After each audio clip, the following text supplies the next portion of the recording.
Sua aula com Daniel Antonieto. Olá, alunos e alunas. Logo começarei a videoaula e preciso que vocês peguem o texto para acompanhar, o caderno e o estojo para fazer as anotações e destaques necessários.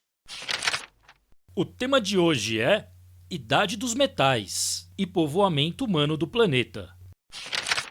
A Idade dos Metais se inicia aproximadamente em 5000 a.C., mas não é porque se usava o ferro. Na realidade, o ferro foi conhecido a partir de 1500 a.C., já na História e Idade Antiga. Na pré-história, por volta de 5000 a.C., já se conhecia alguns metais. Os mais usados eram o cobre e o estanho, porém, eles eram moles, ótimos para manusear, ruim para trabalhos pesados e como armas. Exatamente por serem moles, tinham um ponto de fusão mais baixo, o que ajudou na fundição deles. Aqui está o ponto importante do nome Idade dos Metais. É o uso da fundição dos metais. Cobre e estanho formando um novo metal, o bronze. O bronze era um metal duro, usado na elaboração de ferramentas de trabalho e armas. Outro ponto da Idade dos Metais é a Revolução Urbana. Recebeu esse nome pois houve uma grande mudança na organização do espaço geográfico. As pessoas começaram a se concentrar, morar próximas uma das outras. Porém, não havia a distinção que existe hoje de urbano e rural. As cidades continham casas e plantações no mesmo espaço. Nessas regiões urbanizadas, coexistia o trabalho artesanal, o comércio, a agricultura de subsistência, produzindo o necessário para a sobrevivência da família ou grupo, e a agricultura intensiva produz mais que o necessário para fins comerciais. O comércio nessa época não era por moedas ou dinheiro, era o que chamamos de escambo, ou seja, você trocava o produto que tinha pelo produto que precisava.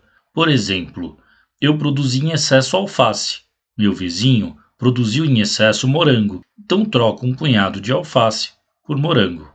A concentração de pessoas permitia a maior circulação de ideias. Assim, ferramentas de outras tecnologias foram inventadas, como a utilização de tração animal para mover coisas, por exemplo, as carroças. Também foi usado a força do vento para mover barcos. Todo esse desenvolvimento técnico e a urbanização levaram à necessidade de formas mais elaboradas de organização.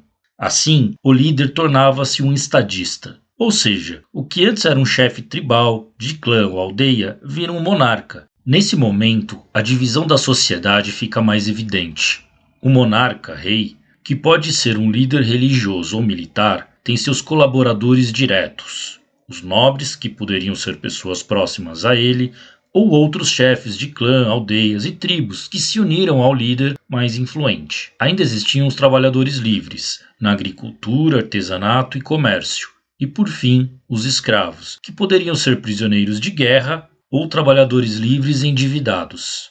Esses realizavam trabalhos domésticos ou exerciam outras funções determinadas pelos seus proprietários. A complexidade social com a urbanização, crescimento demográfico e disputas entre diferentes etnias tornou-se necessário o registro de informações do governo, como, por exemplo, tributos e atividades religiosas. Assim surge a escrita. O povoamento humano do planeta e a glaciação são coisas diferentes, porém convergem temporalmente num dado momento da história. Os humanos da época usaram esse tempo de congelamento dos polos para fazerem travessias a pé e ou de barco. Mas vamos começar do início. Estudamos que os seres humanos surgem no Paleolítico, o início da pré-história. Mas onde? Como se espalharam pelo mundo? Tentaremos responder essas perguntas agora. Os primeiros seres humanos surgem na África subsaariana, provavelmente numa região com abundância de água, fauna e flora diversificada, podendo ser uma floresta tropical. Os primeiros tipos humanos povoaram essa região. Com o tempo, a quantidade de grupos foi crescendo, ampliando as regiões dominadas até se encontrar com o deserto do Saara. Nesse ponto encontramos uma fronteira natural que dificultava a transposição dele. Alguns grupos podem até terem conseguido atravessar, mas a maioria deve ter seguido ao norte, pelas margens do rio Nilo. Óbvio que esses grupos tipos humanos entravam em conflito, por isso se deslocavam sempre a locais mais distantes do outro grupo. Assim, subiram o Nilo até chegar no norte da África, Mar Mediterrâneo e Península Arábica. Do nordeste da África, hoje Egito, os tipos humanos seguem para a Ásia, cruzando a região árida da Península Arábica. É nesses locais que os primeiros grupos desenvolvem agricultura e formam estados. Percebam que essas regiões são áridas. Assim, têm a necessidade de produzir seu próprio alimento, pois encontravam dificuldade de achar comida. Essas civilizações são as egípcias e os sumérios, na Mesopotâmia.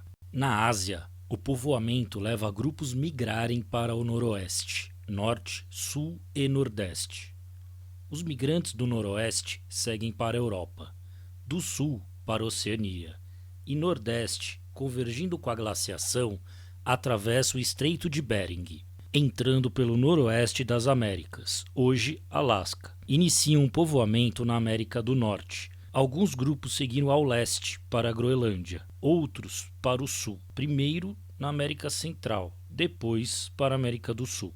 Calma, na ciência, nem sempre é tão simples assim. Alguns arqueólogos recentemente encontraram evidências no Brasil que existiriam humanos na América do Sul antes da migração pela América do Norte. A evidência vocês já devem ter ouvido falar, o crânio de Luzia.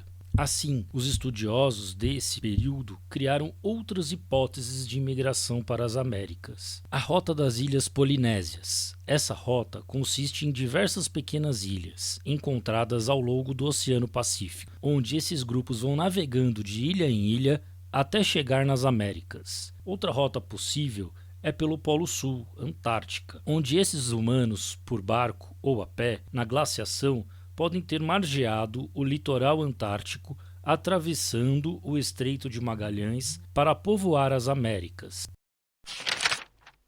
Não esqueça de tirar as dúvidas online, nos dias marcados no Google Sala de Aula. Até breve, grande abraço!